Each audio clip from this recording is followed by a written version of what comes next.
Welcome to part 3 of the Marvelous Miss Maisel Companion Podcast, presented by The Disorderly. Please head to thedisorderly.com for the best in sports and entertainment. You can follow us on Twitter at Disorderly Media, Facebook at Disorderly ENT, and you can find me on Twitter at Nick Risner, NickRizner. So this time around, we're covering episode 5 and 6. Of course, all 10 episodes are available on Amazon Prime, but let's do it. More Catskills. I'm so happy they split this into multiple episodes. Seeing Joel's family arrive, just the sort of juxtaposition of the chaos of his family versus how put together and pleasant everything was with Midge's family. Just, easy humor right there.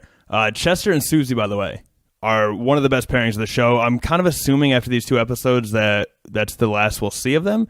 Kind of hard to tell, but I'm assuming. You never know, though. They're past crisscross. And by the way, I'm not going to get into too many specifics. I understand I'm covering multiple episodes, doing 2 at a time, trying to make these relatively short. But that Simon Says scene, first of all, where the kid gets yelled at because he was intruding on grown-up time, and then also just watching people get legitimately, genuinely mad when they got tricked and eliminated, is just so goddamn good. The Catskill scenes are amazing. I'm so happy. We got the change of scenery and they went to Paris, but still a city kind of similar feel to the New York setting of the entire first season. But this Catskill, this whole side plot they're doing in the middle of this season, I love it, man. It's just so good. It really kind of mixes up the show. It's been great. I said before that episode 4 was probably my favorite episode of the season, and I still feel that way, but I think 5 and 6 are kind of up there too. I feel like these are just really good right now, and obviously here's to hoping that 7, 8, 9, 10 stack up, but who's to say? Now, I'm really torn, because last time I said I was rooting for Chuck and Miriam, and of course by Chuck I mean Benjamin. I'm going to keep calling him Chuck for the rest of this entire podcast. I'm calling him Chuck because that NBC show is criminally underrated. I will never get off that soapbox. Anyway, I was rooting for Chuck. I said that, and I still am. But the more I see how miserable Joel is, the more I kind of want him to end up with Marion. So that's kind of got me torn. I don't know, man. It's made even more complicated by the fact that Chuck and Marion are so goddamn likable. Like that back and forth every time they're on that date they went on, first of all. Not to go too crazy on this tangent, but that was a wonderful date. They went to the play, they had some banter, they left halfway through, saw a comedy show, she revealed her secret to him, which she's never really done to anyone before. Granted, at this point, he still hasn't seen her perform. That's kind of a different type of deal, right? Once he actually sees it, and I'm sure that sort of conflict's coming. But what a date, and then obviously all the follow-up conversations, little banter back and forth.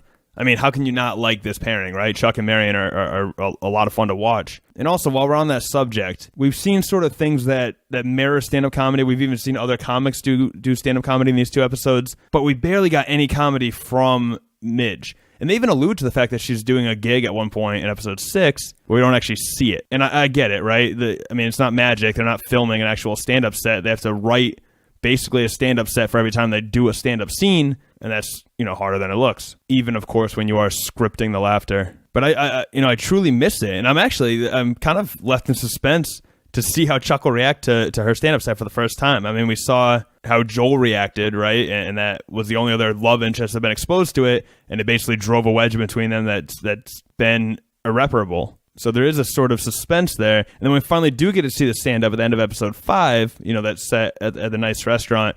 That was kind of this perfect crescendo moment, right? So she's killing it, first of all. It's probably the biggest, most successful set of her career, but then she's flustered by a father. Then it ends up working out anyway, and you get this kind of ultimate high and low moment simultaneously. And I mean, I really feel like that's the sweet spot for the show. That is really where the show is outstanding. And honestly, it just seems to be firing on all cylinders this season. And once again, I haven't finished it. The next 4 episodes could be stinkers. I kind of doubt it, but it's in a really, really good place now. And then, of course, transitioning into episode 6, which basically felt like one long episode, 5 and 6. That kind of felt like a 2-parter.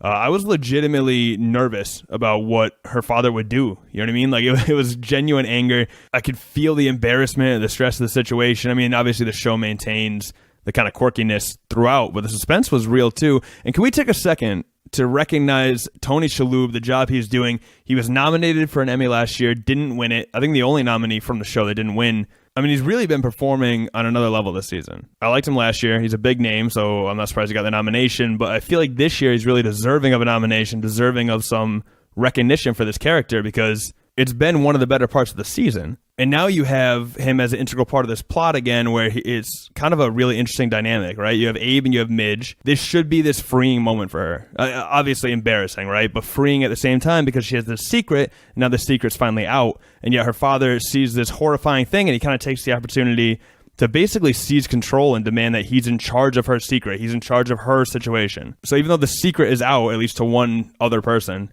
it's almost like she's deeper in that comedy closet. And then, of course, you see a further loss of control when Abe finds out that his son has this high security clearance. He's part of the CIA. In other words, Abe's world is kind of spiraling out of control right now. And from what we know of this character, that's not something that he's used to dealing with. So he's kind of facing a major change in what his role is with his family, what his role is basically in life. He's usually the head honcho. He's usually the higher up guy, tenured professor at Columbia, head of the family, smartest guy in the room usually. All of a sudden his son's smarter than him. His daughter has some secret, crazy bonkers life that he didn't know about. And it'll be interesting to see over the course of the next 4 episodes how he sort of deals with this and how his character pivots. Of course, there was that nice moment at the end where the comedian comes and he's part of the employees show. And it seems like her dad is warming up to the idea of her being a comic, right? Because he said something about, are you as funny as this guy? And she, after some back and forth, she says yes, basically. Which that's not, that's showing some acceptance of it, maybe a window of opportunity where he's going to be willing to accept it.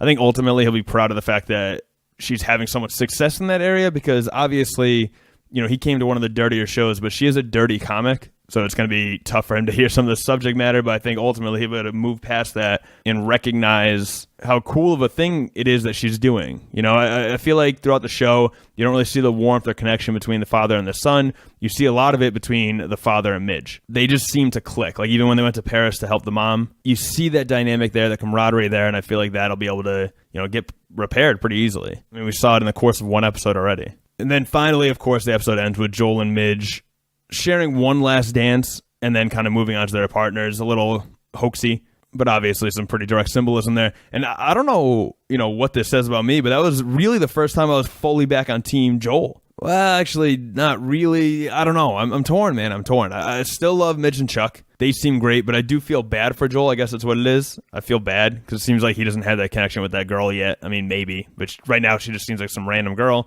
And Midge and Chuck really have promise, But whatever, I'll let that indecision carry me into part 4. I hope you guys subscribe to this podcast. I hope you're tuning in every single episode.